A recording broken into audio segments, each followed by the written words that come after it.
Hello everyone, welcome to my channel. मेरा नाम है प्रियंका श्रीवास्तव और आज मैं स्टार्ट कर रही हूँ class 11 account, chapter number 1 introduction. Topic है ऑब्जेक्टिव ऑफ अकाउंटिंग, जो कि क्लास 11 कॉमर्स स्टूडेंट के लिए बहुत इंपॉर्टेंट है। अगर आप क्लास 12 बीकॉम और बीबीए के स्टूडेंट हैं तो आप इस वीडियो को देख सकते हैं। इससे आपकी बेसिक प्रॉब्लम सॉल्व हो जाएगी। चलिए स्टार्ट करते हैं। अकाउंटिंग के उद्देश्य। सबसे पहले मेरे चैनल को सब्सक्राइब नहीं किया है तो सबसे पहले सब्सक्राइब करिए, लाइक करिए और शेयर करिए। Objective of accounting. Objective of accounting का मतलब क्या होता है कि हम किस उद्देश्य से हम क्या कर रहे हैं, अकाउंटिंग को बना रहे हैं। मतलब हमारा पर्पस क्या है। अगर आपका है मेंटेनेंस ऑफ रिकॉर्ड, इसमें हम क्या करेंगे, maintenance of record of business transaction, यानी कि बिजनेस के जो भी ट्रांजैक्शन होंगे उनको हम रिकॉर्ड करेंगे। जो हम रिकॉर्ड करते हैं वो हम जर्नल एंट्री में करते हैं। जर्नल एंट्री में करते हैं, जिसमें हम क्या करते हैं, जर्नल एंट्री में जितना भी हम परचेज करते हैं, सेल करते हैं, एक्सपेंसेस और जितनी भी इनकम होती है उन सबको हम क्या करते हैं, रिकॉर्ड करते हैं।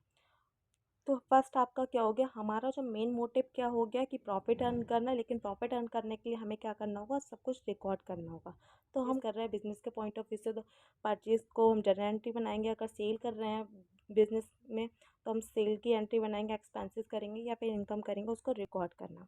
सेकेंड आ जाता है आपका डिपिक्शन ऑफ फाइनेंशियल पोजीशन, यानी कि हम बिजनेस में अपना प्रॉफिट तो अर्न कर रहे हैं, लेकिन हम क्या करते हैं, उसके बाद हमें फाइनेंशियल पोजीशन कैलकुलेट करनी होती है कि अगर हमारी जो बिज़नेस हम रन कर रहे हैं तो उसकी हमारी एक्चुअल में पोजीशन क्या है, कितनी हमारी असेट्स और कितनी लायबिलिटीज़ है, हमारी पोजीशन किस लेवल पर पहुंची है। उसके बाद हमारा आ जाता है third, calculate of profit and loss, यानी कि इसका मेन मोटिव तो प्रॉफिट एंड लॉस कैलकुलेट करना होता है। ठीक है, लेकिन प्रॉफिट एंड लॉस कैलकुलेट करने से पहले आपको क्या करना होगा, रिकॉर्ड करना होगा। ठीक है, तो ये भी आपका क्या हो गया, ऑब्जेक्टिव हो गया कि हम बिजनेस में प्रॉफिट हो रहा है या फिर लॉस हो रहा है वो हम कैसे निकालेंगे। हम प्रॉफिट एंड लॉस अकाउंट बना के निकालेंगे कि हमारे बिजनेस में प्रॉफिट हो रहा है या फिर लॉस हो रहा है। नेक्स्ट आता है providing accounting information to its user, यानी कि जितनी भी इंफॉर्मेशन हमने बनाई, सबसे पहले हमने क्या किया, रिकॉर्ड किया। देन हमने क्या किया, उसकी पोजीशन निकाली, प्रॉफिट एंड लॉस निकाला। सारी चीज़ें निकालने के बाद, general entry, profit and loss और बैलेंस शीट बनाने के बाद हमने सारी इंफॉर्मेशन किसको दी, यूज़र्स को दी। ये यूज़र को इंफॉर्मेशन से हमें यूज़र्स को ये बेनिफिट मिलेगा, उसको डिसीजन लेने में बहुत हेल्पफुल रहेगी। सपोज डैट इस फाइनेंशियल ईयर में अगर कोई बिजनेस स्टार्टअप करा है मैंने, तो उस बिज़नेस में अगर मेरा प्रॉफिट कम हो रहा है तो मैं नेक्स्ट ईयर में एक डिसीजन ले पाऊँगी प्रीवियस ईयर के स्टेटमेंट को देखकर कि मेरे बिज़नेस में क्या क्या कमी है, तो मैं उसको इम्प्रूव करूँ जिससे मेरा प्रॉफिट और इंक्रीज़ हो जाए। नेक्स्ट आता है, हाँ, maintenance of record of business transaction. Accounting is use for maintenance of systematical record of all financial transaction in books of account. जैसे कि मैंने बताया, हम क्या बनाते हैं, एक जर्नल एंट्री बनाते हैं। जर्नल एंट्री में हम सारे के सारे रिकॉर्ड को क्या करते हैं, मेंटेन करते हैं। और ये सब कुछ करते हैं एक सिस्टमेटिकल वे में, यानी कि कोई भी ट्रांजैक्शन होगा जो बिजनेस से रिलेटेड होगा तो हम उसको एक सिस्टमेटिकल वे में क्या करेंगे, उसको रिकॉर्ड करेंगे। जिसमें जर्नल एंट्री में रिकॉर्ड करिए कितना परचेज हुआ, कितना सेल हुआ, कितना एक्सपेंसेस हुआ, कितना इनकम हुआ।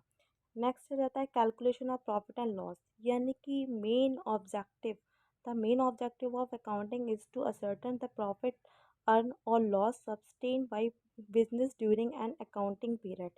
इट मीन्स हमारी अकाउंटिंग पीरियड में मीन्स फाइनेंशियल ईयर में, जिस फाइनेंशियल ईयर में हम बिजनेस का प्रॉफिट एंड लॉस बना रहे हैं, तो उसमें हम ये जानना चाहेंगे कि हमारा मेन मोटिव ये हुआ कि हमारा बिजनेस प्रॉफिट में जा रहा है या फिर लॉस में जा रहा है। ठीक है, तो ये इसका मेन ऑब्जेक्टिव होता है, प्रॉफिट एंड लॉस को बनाना।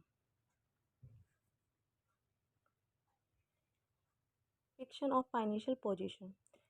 Accounting ascertain the financial position of the business concern in the form of its assets and liabilities at the end of every accounting period.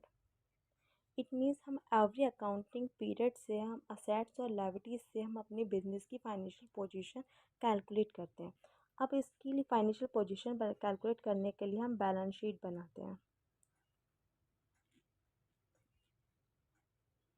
Balance sheet में हम क्या करते हैं, एक side में हमारी लायबिलिटीज़ होती है और एक साइड में हमारी असेट्स होती हैं।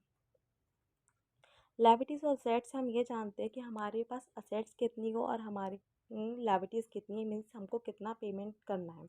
तो उससे हमारी एक पोजीशन कैलकुलेट होती है कि बिज़नेस की पोजीशन एक्चुअल में क्या है।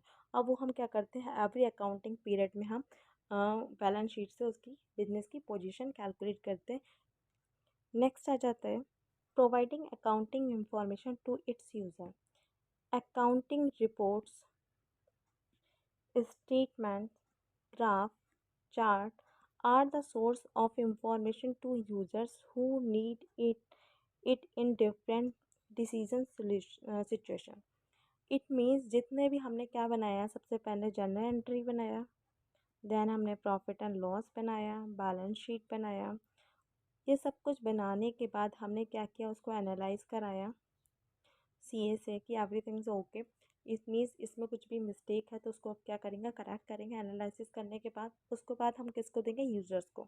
यूज़र्स को सारी इन्फॉर्मेशन, यूज़र्स को ये इन्फॉर्मेशन से, सारी चीज़ों से ये पता चल सकता है कि हमारी जो फाइनेंशियल ईयर है, फाइनेंशियल ईयर में वो डिसीजन मेकिंग में हेल्पफुल रहेगा कि इस ईयर में अगर उसने जितने भी मतलब प्रॉफिट एंड लॉस से जो प्रॉफिट निकल रहा है या बैलेंस शीट से उसकी पोजीशन कैलकुलेट करें, उस बेस पे वो नेक्स्ट ईयर की डिसीजन ले पाएगा कि हम कौन से एक्सपेंसेस को डिक्रीज़ कर सकते हैं, कौन से एक्सपेंसेस को इंक्रीज़ कर सकते हैं, जिससे हमारा प्रॉफिट इंक्रीज़ हो जाए।